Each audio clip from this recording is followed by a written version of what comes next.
నిన్న చెప్పిండు మోడీ గారు మన మోడీ గారు 3 రోజుల కిందట సాయంత్రం 5 గంటలకు టీవీలలో వస్తున్నానగానే చాలామంది గుండెల్లో రాయిపడ్డది.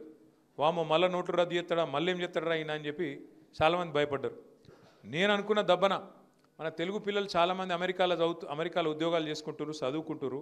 వాళ్ళకి ట్రంప్ వచ్చినాక మళ్ళీ ఏదో కొత్తది ఇబ్బంది పెడుతుండట, ఈ H1B అని అదని ఇదని $1,00,000 కట్టమంటుండట.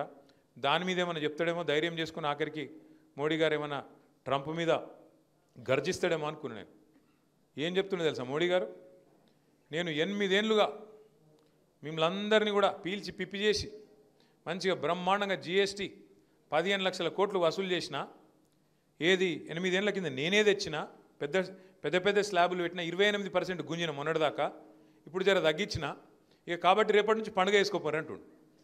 ఇది ఆయనే చేసిన తప్పు ఆయననే సవరించుకొని మనం పండుగ చేసుకోవాలన్నట్టు. ఏమిటికి పండుగ? GST బచత్ ఉత్సవ్ అట.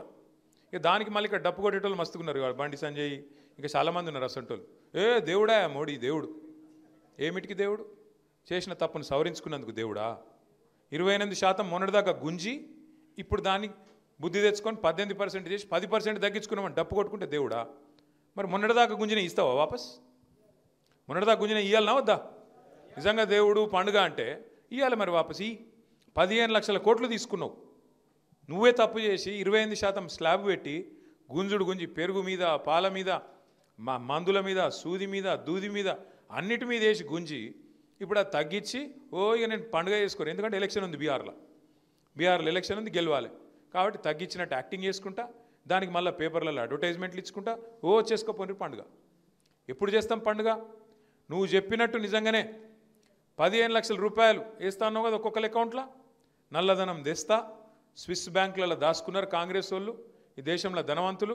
మరి నేను తీసుకొచ్చి పంచితే 15 లక్షలు ఇంటింటికి ఒక్కొక్క మనిషికి వస్తాయన్నాడు. అట్లా 15 లక్షలు నిజంగానే పండుగ చేసుకుంటాం. చేయమని అంతగానం ఇప్పుడు 11 ఏళ్ళు అయిపోయాయి, గెలుస్తూనే ఉన్నారు కదా ఎలక్షన్ల మీద ఎలక్షన్లు దేవుని పేరు చెప్పుకొని. మరి ఆఖరికి వచ్చి మరి పైసలు ఏమంటే పైసలు మాత్రం 15 లక్షలు రావు. ఈయన చెప్పిన 15,000 రావు, ఆయన చెప్పిన 15 లక్షలు రావు.